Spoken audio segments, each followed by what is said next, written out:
Greetings, everybody, and welcome to Conversations with Carp. I'm Steve Carpenter, Sports Information Director at Hutchinson Community College, and your host for this podcast. We step out of the immediate Blue Dragon family today for our conversation as we speak with the person who gets to watch this entire COVID-19 pandemic unfold and affect the entire Jayhawk conference. My guest today is the commissioner of the KJCCC, Mr. Carl Heinrich. Thanks, Carl, for taking some time to speak with us. Well, it's a privilege. I thank you, Carp, for giving me a call, and look forward to visiting here. It's definitely something that none of us have gone through before. Here we were sitting March 1, we're all thinking getting ready for the national basketball tournaments, knowing that we were going to have you were going to have 4 different sites to worry about with several different teams qualifying, and just in a matter of about 2 weeks, all that disappeared, and we go from going about 90 miles a minute to 0 in about 0.2 seconds. For you, Carl, it had to be extremely difficult. I'm sure your phone was blowing up, not only with calls from ADs, but presidents of our college or of our league body. And then you're also having to speak with the people at the national office, try to keep in touch with what was going on at the national level. You had to just be off your rocker taking all these phone calls. Yeah, it's been extremely busy. I don't know if you're aware, I chair the eligibility committee for the NJCA, and we're in uncharted waters here. And you talk about athletic eligibility, but you also have the athletic or the academic eligibility that comes into play in this whole method, and it not only affects the spring sports, but you have student athletes that are getting grade completions, and it's just been an extreme challenge. I've spent probably, we have 3-hour meetings with the eligibility committee, and we've met the last month at least 2 times, if not 3 times a week, on addressing issues, and something always comes up. And I mean, simple things like, okay, this fall, are we gonna do physicals? How in the world are we gonna get these student athletes in to see doctors when it's not a high priority? So a lot of little things besides the academic stuff, but everybody is being very patient, and we'll see what tomorrow brings, because every 24 hours it seems like something else changes. Well, one of the big things to come out of this, Carl, this came out very early after the shutdown of the season by the NJCA, was the fact that all spring 2020 athletes who were on eligibility get that season back, which I completely agree with. But there are other talks that I am sure, with you chairing that committee for eligibility, that have come up. How are we going to handle expanded rosters and scholarships over the next couple of years? Where are the talks in on that? Well, we are trying to make all decisions that's the best for the student athlete, and it's a ripple effect. You've got seniors at NCAA schools that are coming back, which kind of clogs the system on transfers and, making it more competitive. And I really feel sorry for the high school seniors right now, because they're the ones that are going to, face the most competition when they come back. And we don't know. I mean, if you have one of the things that we do as community colleges is we prepare our student athletes academically, but also athletically, and they have good choices. They're going to have an opportunity, if they're sophomores this spring 2020, to transfer and get 3 years at a 4-year school, or they can come back to the community colleges. One of the things that we're going to do is we're still going to put the limitations on number of LOIs as if it was normal.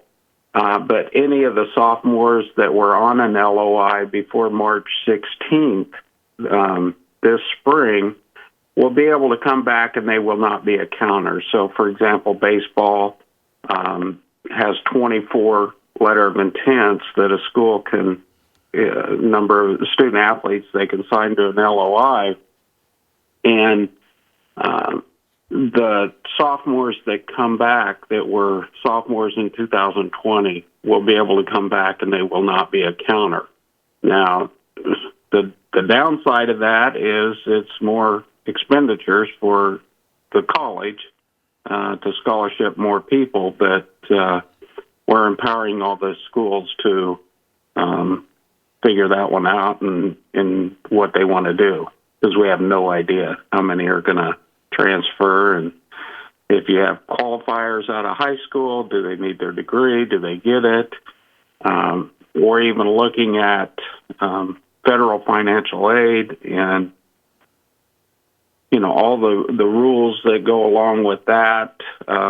There is just every day we find something else that this has impacted that we've never dealt with before. Yeah, that's exactly right. There's simply no playbook for this, is there? You guys are setting policy with no precedents from past years to go on. How difficult is that?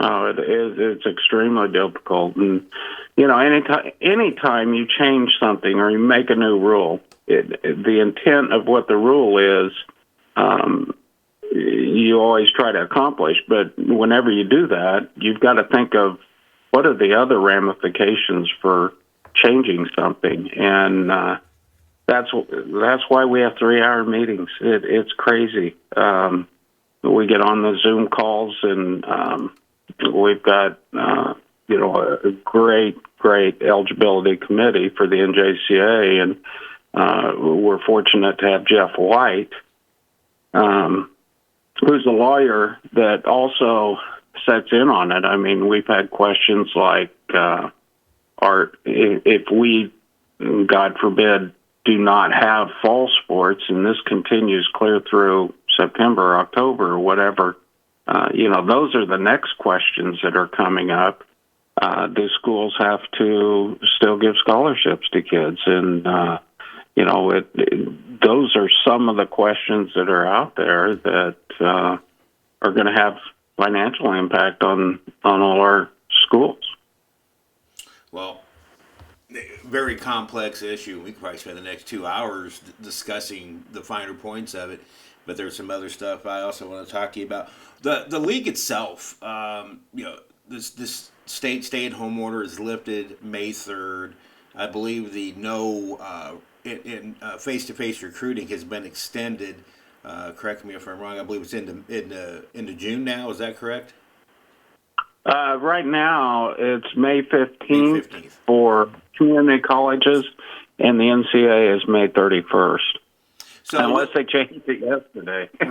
Right. But with that in mind, we're all anxiously hearing the term reopening the economy. What about reopening the Jayhawk Conference? Where are plans for that? Or is that still kind of a on-hold process until we see how other parts of this pandemic play out? Well, I think that most people have seen there's phases that are being implemented into it, and I'm afraid athletics is kind of the toy department of life, and I hate to say that and downplay athletics, but the entertainment world and athletics and so forth, where you're bringing big crowds together, I think is going to probably be the last phase, I'm afraid, that will get implemented. And I know that's kind of sad to say, but our health and safety is the utmost importance, and we need to get the economic, financial stuff straightened out and get people back to work, and hopefully hopefully those phases will happen fast, but as we've all heard, you don't want that second tier to hit because sometimes it's more disastrous than the first one. So let the people that are the most experienced make those decisions, and at the national level, they're empowering our local, state, and city and community to override any rules that they have, which is the right thing to do because it's so much different between, New York and Midwest Kansas, and as we speak, that we sure don't want to turn it into New York. You bet. Here in the Midwest. You bet. Well, we could talk about this for a long time, but let's get to some other stuff. You yourself, a long time person in the Jayhawk Conference. You were the former athletic director at Johnson County Community College, as well as the Region 6 Women's Director. So why don't you kind of give us a brief overview of your time in the Jayhawk? Oh my gosh! If my memory serves me right, it's been a great experience. I started out at Highland Community College and started the baseball program out there for the Hall of Famer Francis Flax was actually the athletic director then, and asked me to start the baseball program, and then was there for 12 years and moved on to Johnson County, and it was a fantastic school, a lot different philosophy in athletics than a lot of the schools in the state. So, I think that the neatest thing about community college athletics is you have such diversity. You have student athletes that need academic preparation. You have student athletes that need athletic preparation to move on and go to the next level. And so, the coaches that we have and the uniqueness of community college athletics is I kind of call coaches at our level in and out coaches. They have the experiences of high school coaches that try to place student athletes at schools when they've developed. And then there are also, the 4-year school coaches that have to recruit student athletes. So I admire the heck out of our coaches that we have in the conference and the job that they do, because they double the work of what high school or 4-year school college coaches do, because they have to place kids and they have to recruit kids. And then the entertainment value of our athletics in our communities throughout the state, and our geographic location of community colleges are greater than any other. We have 520 plus community colleges in the NJCAA, and in Kansas we have the 21 community colleges that serve all the communities surrounding the state, and it's a lot of opportunities for our high school students, and we hope that they take advantage of what we have to offer. And from an athletic standpoint, not only is the Jayhawk very prestigious in terms of academics, in terms of what its member schools have done, but obviously athletically, the history of the Jayhawk is second to none. Absolutely. The number of national championships on a national level is incredible.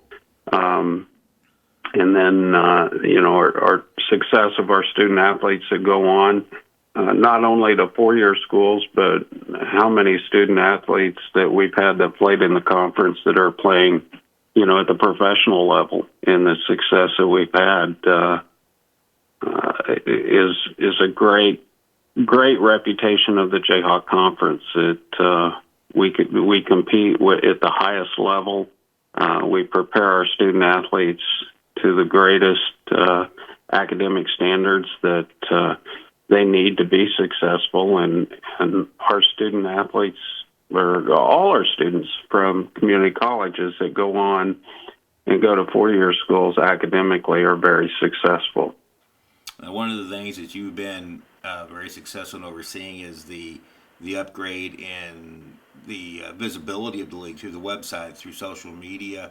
You and I have spent a lot of time together, me as president of the Sports Information Directors Association, working on things like this. We've had the Players of the Week for several years. Now that goes back to Bryce Roderick.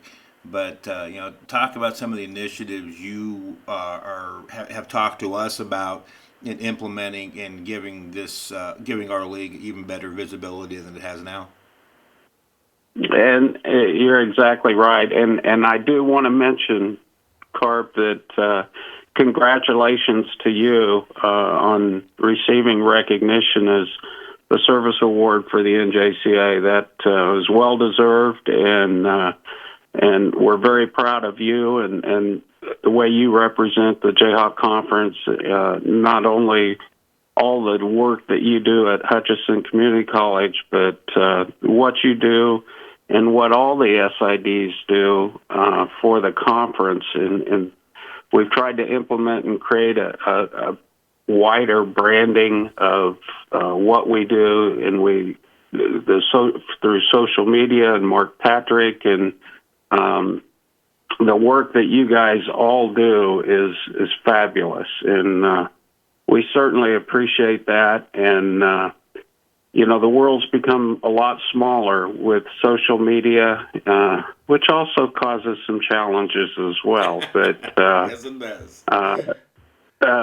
But it is something that I feel very good about, and it's not because anything that I've done, but the work that SIDs and yourself and Mark and everybody has done to promote the Jayhawk Conference is fantastic. Well, I don't know about you, but I'm ready to get back to work. We're all we've all been kind of talking. We're all kind of stir crazy right now as SIDs, as I'm sure you are. Although you're not putting quite as many miles on the car right now as you probably would be. I think in August I had over 2,000 miles on my vehicle, and I don't know if I've had 2,000 miles in this 2020, totally so far. So, yeah, it's got its good and bad, but I sure do miss the face-to-face, and most importantly is the opportunity to see our student athletes compete, and I feel for them more than anyone. It just breaks your heart that I've got, I don't know how many plaques sitting here in a box that I'm not going to be able to give out this semester. So I don't know what I'm going to do with them. I think I'm going to give them to you. You probably deserve them. Well, I appreciate that. Let's just get back to work soon. Thanks, Carl, for taking some time to speak with us. Well, I appreciate it, and I appreciate everything that you do, and very proud of Hutchinson Community College and how they promote the Jayhawk Conference, and Josh and Dr. File and everybody there that does such a fantastic job. And we'll get back on our feet, and we'll get back to the old grind, hopefully soon. But if you ever have any questions or anything that I can assist with, please let me know. You bet. Thanks so much, Carl. Carl Heinrich, Jayhawk Conference Commissioner. And that'll wrap up another episode of Conversations with Carp. We'll talk to you again soon. So long, everybody.